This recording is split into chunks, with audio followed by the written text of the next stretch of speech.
Hello, 6988901.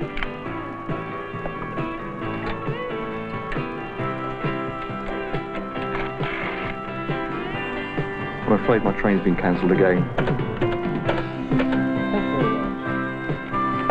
So how long do you think it'll be? I'm just looking at the drawing now. Quite a few things happening. I've got 2 bookings I've got to do now. The telephone is so much a part of our daily lives that we take it for granted. Indeed, we seldom even think about it, unless we get a wrong number, or the person we want to get hold of urgently is out, or already engaged on another call. Yet have you ever thought of what goes on between us and the person we're calling, between our telephone and his or hers? What actually happens? How does the call get through? Each telephone number's got its own wire. Well, obviously, it must go into a computer terminal. It goes through the wire, and when it gets to the person, the telephone rings. Because when you dial a number, it sort of rings a bell in computer's mind. Through telegraph wires. It goes through the pylons, the electric pylons, doesn't it? You know, I've never really thought about it. I seem to take everything for granted. It's signals, I think. Probably 1 is beep and 2 is beep beep. I ain't got a clue. I'm a pipe fitter, not an electrical engineer. It goes into the right box and comes out the right end. Oh, God, no, I think that's too sophisticated for me.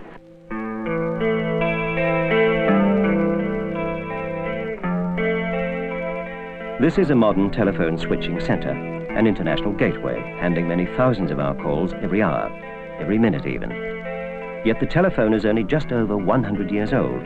It's developed with amazing speed. But from the very moment that there were more than 2 telephones, telephone exchanges have been necessary to connect calls between them. And so telephone exchanges have had to develop too. And the story of how this has happened and of how they work is a fascinating, even a romantic one.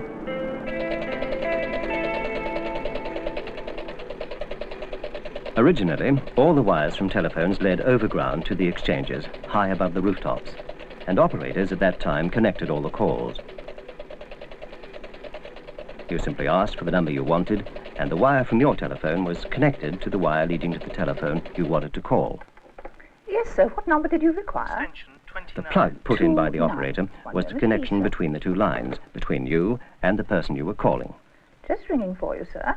But the number of calls that could be connected manually was limited, and it was soon realized that some sort of automatic telephone exchange would be essential to keep pace with the rapid growth and popularity of the telephone. Trying your number. Please be patient. I asked for Oakley 58. Yes, sir. I am still trying to get 58. It is still ringing, sir. Well, don't keep making excuses. But really, sir, that's no way to speak to me. We are in rather a rush today, you know. Although quite a few attempts were made to develop automatic exchanges, the first really practical idea was put forward in America, in Kansas City, by an undertaker called Almon B. Strowger.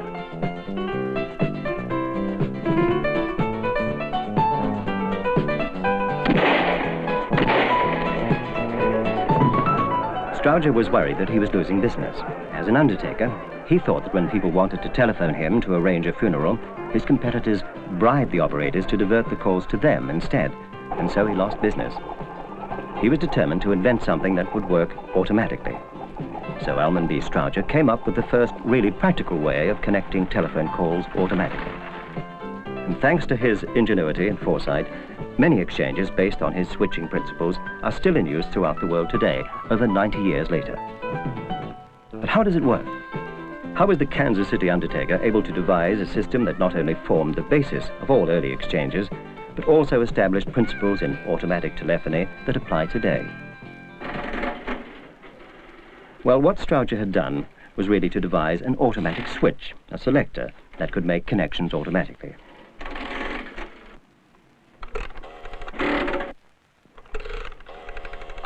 Each time we dial or push a button on our telephones, an arm moves on a shaft in the exchange and makes a connection with one of the contacts. It puts in a plug, if you like, just like the operators used to do in the early days. Now, our telephones have dials or buttons marked from 1 to 0. This is to say they send out 10 sets of signals. So if there were only 10 other telephones we ever wanted to call, then we could make the connection simply by using our own dials or buttons. But of course, there are very many more, and this is precisely what Strowger realized, and what his remarkable invention allowed for. So if instead of connecting your telephone to 10 other telephones, you connect it to 10 more Strowger contacts, why, then you are connected effectively to 100 other telephones. From there, you can go on to as many further sets of Strowger contacts as necessary, and so on. The permutations are virtually limitless. Of course, Strowger's invention has been modified and refined over the years. But let's look at the system in operation.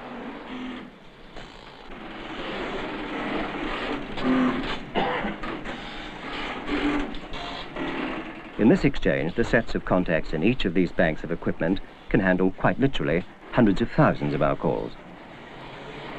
And when you think that around 2,000 contacts are necessary for a local call and some 10,000 for a long-distance call, well, you can see just how many contacts there have to be. And it's all due to that remarkable undertaker from Kansas.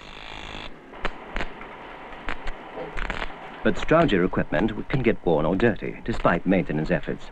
Something else was needed to cope with the ever-increasing demands. In the late 30s, engineers turned their attention to another kind of switching, something that promised to be more reliable than Strowger and quicker. Something called crossbar. Crossbar is still an electromechanical form of switching, but the years of careful development work have ironed out most of the problems and transformed it into a practical system that is well named.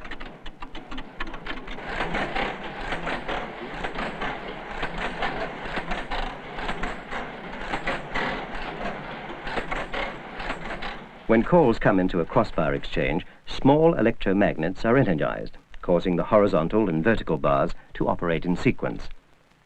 The magnets on the horizontal bars are called select magnets and make the bar move, like this. And these flexible select fingers prepare the contacts at that point to complete the circuit when the vertical bar operates.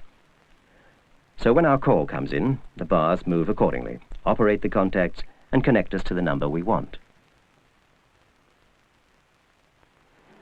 But to understand how crossbar is able to fulfill its purpose as a reliable form of switching, we must go back to the beginning, because this link in our story, like so many successful inventions, grew from a very simple principle. Won't be a moment, sir. You remember that we've already said that operators made the connection by simply putting a plug into the appropriate socket. Well, let's look and see first just how the plug actually made the connection in some of the early switchboards. All the wires coming into the exchange were led to the switchboard and ended in these metal strips, vertical and horizontal, a sort of matrix. When the operator put in a plug, it simply connected two of these strips, a horizontal strip with a vertical strip. The plug itself actually made the connection. In essence, what the crossbar exchange did was to take and develop the same principle, the matrix system. It put a crossbar select finger and a set of contacts at each point where the lines intersect instead of a plug to make and break the connections as required. So, instead of having an operator to push a plug in and to pull it out when the call ended, the crossbars, or switches remember, did it automatically and very much faster. Virtually perfect contacts every time. Because these switches, or multi-switches, are so reliable, the system operates very efficiently. It has to. We've shown just a few working together. In exchanges like this, under actual operating conditions, there are many thousands of them that have to be ready to open and close the whole time the exchange is in operation.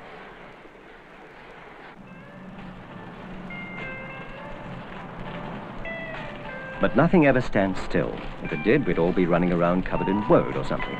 No, developments go on all the time, often in parallel with one another.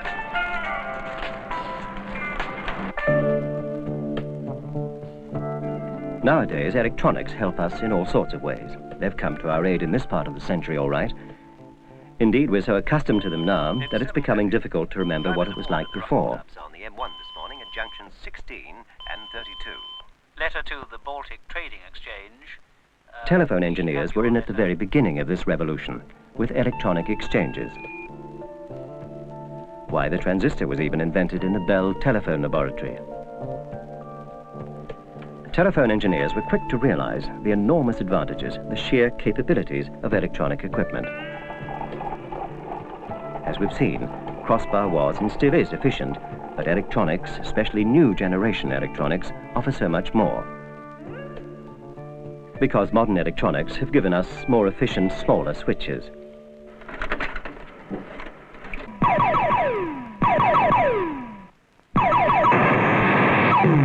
Now spell says. S. E. Said. Wrong. Try again. 8, 2, 8, 4 from 8, 7, 2, 8, 5, on, move. 8, 7. Just think about what telephone engineers have been concerned with since Graham Bell started it all by inventing the telephone way back in 1876. First, the operator's plugs, then Strowger, then crossbar, now electronics. Switches, all switches. Of course, electronics are nothing new to telephone engineers. The first electronic exchange was opened in 1962, and electronic switching was actually first invented back in 1919. But it was ahead of its time, and the right kind of equipment to make the invention practicable just didn't exist then. Nevertheless, some very eminent telephone engineers realized the enormous potential, and their work pioneered a new kind of switch that had a great many advantages over everything that had gone before, even crossbar. And so in 1936, before the last war, this new kind of switch was invented, something called the reed relay, and it was a switch that was to prove much more reliable. It was called a reed relay because it depended upon two metal reeds that moved together when the outer coil was energized, and they were in a magnetic field, so making contact. The reed relay, a simple, reliable switch, something ideally suited to replace the crossbar mechanical switching, especially when we remember the thousands of contacts necessary for our calls. But for this new switch to really fulfill its potential, it had to be coupled to a new kind of electronic control, an electronic exchange. And the development of solid-state components have now made it all possible, because reliability and efficiency aside, one of the main advantages of electronics to the telephone exchange is the sheer speed with which traffic can be handled, and the ever-increasing volume of calls to cope with makes this a very important point. And these modern electronic exchanges will now even diagnose their own faults. They actually pinpoint areas for engineers to investigate. But hold on a minute, that's not the whole story. Far from it. We've left something out, one of the most important bits. We've seen roughly how all the different kinds of switches work. Remember, the operator's plugs, the Strowger contacts, crossbar, the reed relay, and so on. But how, when we make a call, is our line routed through all this equipment? How does it actually find its way to the right number?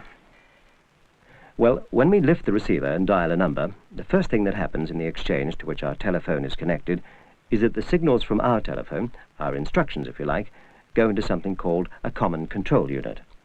And it's this control unit that works out all the routes available to our call and selects the best one.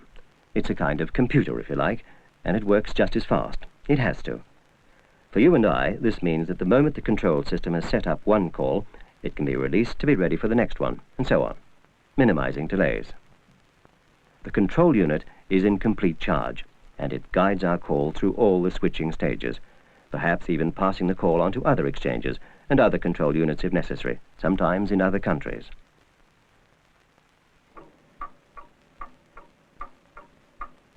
But what about the future? We've already said that nothing stands still, and to prove it, just look at this. Continuing developments in electronics have led to miniaturized circuits, tiny integrated circuits like this, so small they can slip easily through the eye of a needle, and yet they contain many thousand components. But even that piece of man's ingenuity has been superseded.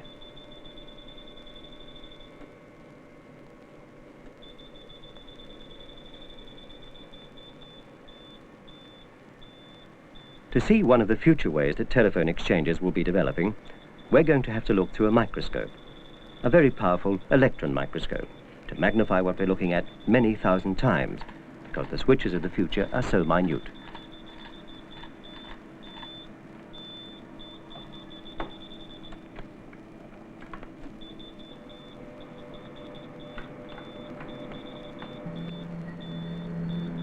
This is a silicon chip, a tiny piece of silicon made up in layers and specially treated. It can do wonderful things like passing impulses through its tiny circuits.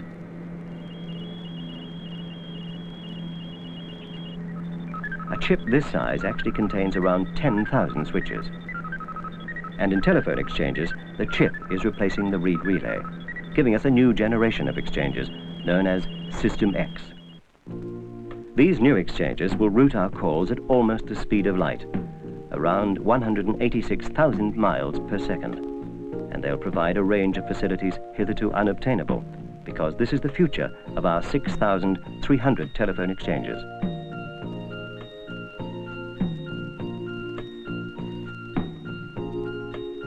A whole new generation of equipment and ideas that are going to revolutionize the way we use our telephones and the service we get from them. Diversion on no reply service. Dial the telephone number to which you want your calls diverted, followed by square. Diversion on no reply is now in operation. Incoming calls will be diverted to telephone number 54. We shall be able to tell the automatic exchange if we don't want to be disturbed. We shall be able to program alarm calls, or hold one call on the line while we take another if we want to. And this is only the tip of the iceberg. Exchanges like this are starting a whole new generation of uses for the telephone. It's all made possible by System X, and the latest in new circuitry and new switching techniques. But there are many things on offer already from our telephone system. We can carry tiny radio pages around in our pockets that alert us when we're wanted on the telephone.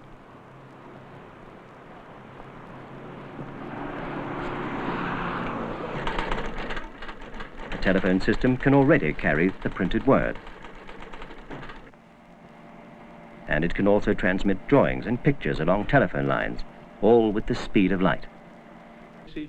Television cables already carry many of the TV pictures we see over parts of this country and across the world.